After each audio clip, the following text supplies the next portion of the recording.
This is Democracy Now!, democracynow.org, the War and Peace Report. I'm Amy Goodman with Juan Gonzalez as we continue our conversation with the renowned Israeli historian Ilan Pappé, professor of history and director of the European Center for Palestine Studies at the University of Exeter. He's joining us now from Doha, Qatar, and there's a long delay when he answers a question.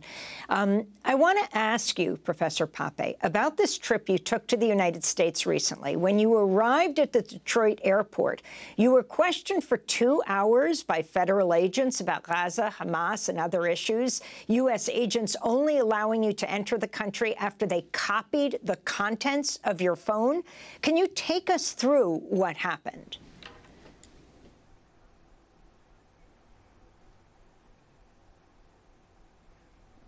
Yes, I will do that, Amy, but if I may, and I think it connects to our previous conversation, I just want to say that there's something bigger here than just the question of the ICC and Israel abiding or not abiding by it. I think that's a moment of truth for the international tribunals such as the ICC and the ICJ, because they would face governments that would not probably implement the rulings because Israel still has very strong allies. And I think the rest of the world, especially the global south, would watch to see whether the terms universal and international really mean something. So I think Palestine is just one case of many in which we have now a real struggle to define again what is universal, what are universal values, and what is international justice. And I think that's why it's such an important historical moment. Now, to come back to my ordeal, which was not that big, but I think is part of a bigger picture. I arrived in Detroit after 8 hours flight from London and was taken immediately to a side room by 2 federal agents. And they had 2 sets of questions for me. One was about my views about the Hamas, my views about what's happening in Gaza. Do I frame what happened in Gaza as genocide? They wanted to know my reaction to the slogan, Palestine should be free from the river to the sea. They refused to tell me why they stopped me, why did I have to answer these questions. And then another set of questions had to do with whom do I know among the American Muslim community, the American Arab community, and the Palestinian community in the United States. And that was followed by taking my phone for a long period, copying everything in it, and making me wait another time for phone conversations before letting me into the country. Can I ask you exactly, Professor Pappé, what you answered them when they said, what do you take to be Palestine will be free from the river to the sea, when they asked you about whether genocide is being committed in Gaza, etc.?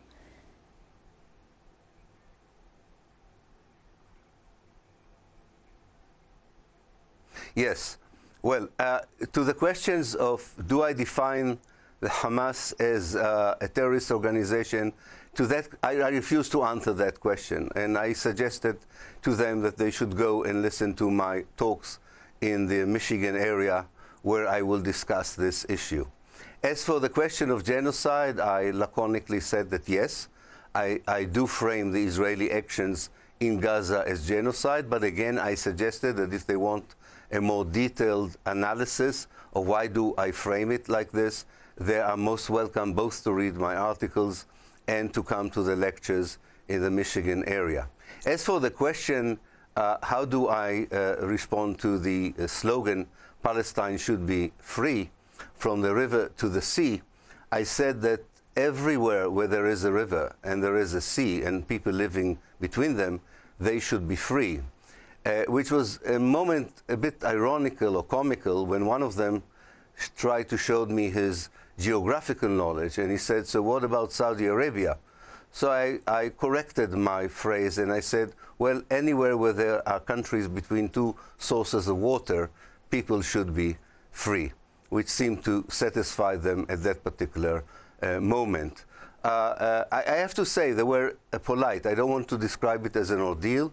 They were polite, But what really bothers me is why at all do they have the right to ask me, and what was the real subtext for this whole affair? And I have my own understanding of that, although I don't have the whole facts before me. And Professor, you've been speaking to huge crowds of young people all around the world, and many of the students protesting U.S. support for the war against Gaza. One of your books, the ethnic cleansing of Palestine, has been much read in recent months. Could you talk about this, that the Nakba, or the cleansing of Palestine, didn't happen just in 1948, but there's been a process of the ethnic cleansing, even going back to the British Mandate period, as the British repressed the 1936 Arab revolt against British rule.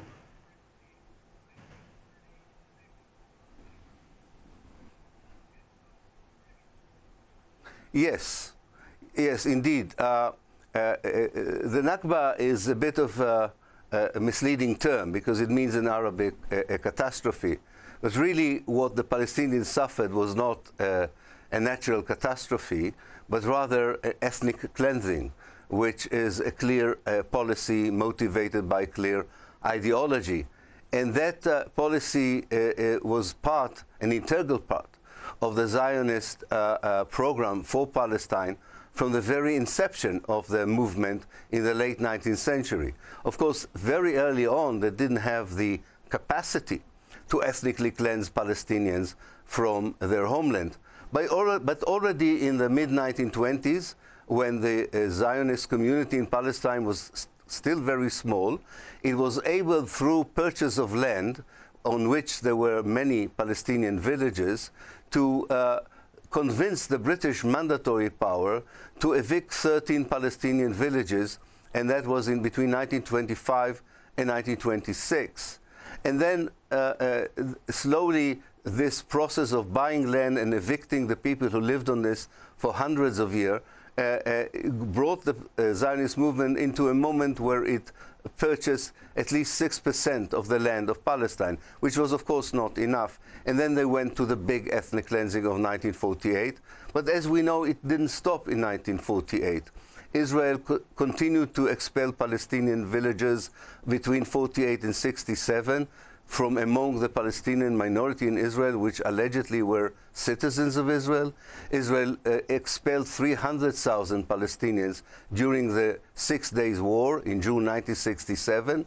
And since June 1967 until today, about 600,000 Palestinians, in one way or another, were dislocated and uprooted by Israel. And of course, now we have a magnitude of a case of ethnic cleansing that even overtakes the magnitude of the ethnic cleansing during 1948. So there is not one moment in the history of the Palestinians in Palestine, since the arrival of Zionism in Palestine, in which Palestinians are potentially under danger of losing their home, their fields, their businesses, and their homeland. Finally, Ilan Pappé, as you express, more Palestinians have been killed in the last months than at any point in the last 76 years. More Palestinians have been forced to move, have been displaced than what happened at the Nakba at the time of the founding of Israel. What gives you hope? You are an Israeli historian esteemed throughout the world. You have less than a minute.